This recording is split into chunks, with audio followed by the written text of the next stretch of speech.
сказать. В титрах как вас указать, вашу должность?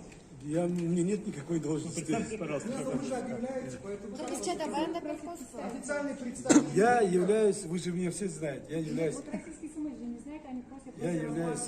Капчук Ташиев. И сейчас мне попросили показать вам. Может, вы официальный представитель, Нет, пресс-секретарь? я не являюсь. Какую роль вы будете исполнять? Еще неизвестно. Ассистенты?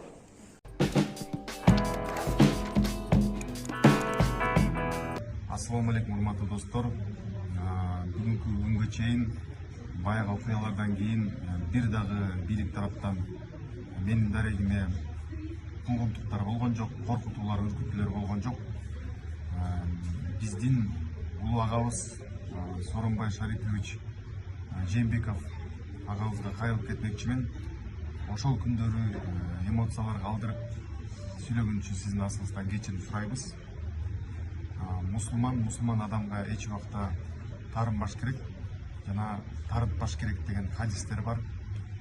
Бардыгыбыз тең мусулманбыз. Сизге терең ыраазычылыгыбызды билдиребиз.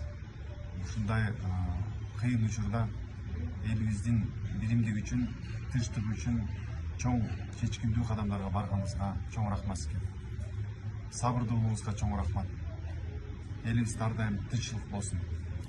Ал эми жылдыз